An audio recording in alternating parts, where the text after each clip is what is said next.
مشكلتنا كبرى يا إخواني. الإنسان إذا كان شاف واحد من أصحابه بدأ يتشيع ولا يمشي مع الشيعة ينبهه، لأن احنا أغرار سذج ما نفهموش، ما ناش عارفين يدور الشيعة، لأن يقول لك دولة إسلامية حكومة إسلامية، شكون ما يبغيش الحكومة الإسلامية؟ يجوهم من هذا الباب هذه. شفت كيف؟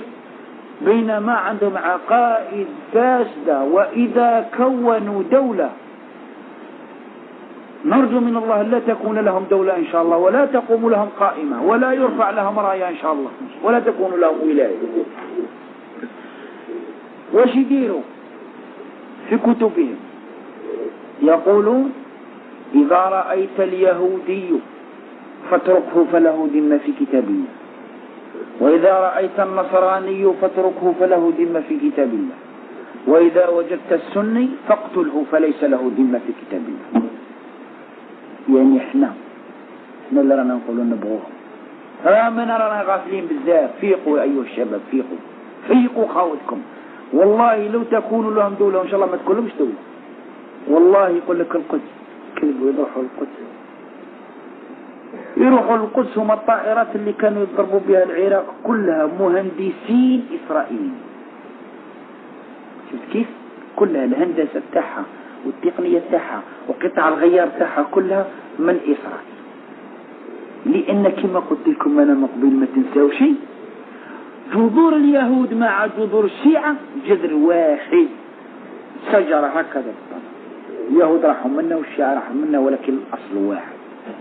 لأن الذي صنعها هو عبد الله بن سبأ اليهودي اليماني. لذلك إذا بغيت تهيج واحد شيعي وتهبله وتشوفوا كيفاش، قل له تعرف شخصية في التاريخ واسمها عبد الله بن سبأ، يغضب يقول لك ما كاينش.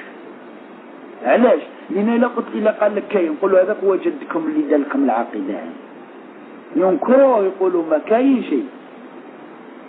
ودخل معهم حتى طه حسين كالخولو لما كان كاتب عربي كبير كالخولو، وقال لهم قضية عبد الله بن سبأ هذه افترها التاريخ الإسلامي وأدخلها في طياته، فليس لها علاقة بالتاريخ الإسلامي. بينما كما قلت لكم التاريخ الموثوق به، التاريخ المعتمد اللي هو تاريخ ابن كثير وتاريخ ابن جرير، وكذلك كتب ابن قيم وابن تيمية، العلماء السنيون الذين يعتمد بقولهم كلهم جابوا الشخصية هذه، أصبحت متواترة. من الأمر المتواتر ما يجبوش يكذبوا فيه الناس. حاجة كما هذه جاية من الإمام علي حتى الذكر فيها كذب، نقلها جمع عن جمع عن جمع.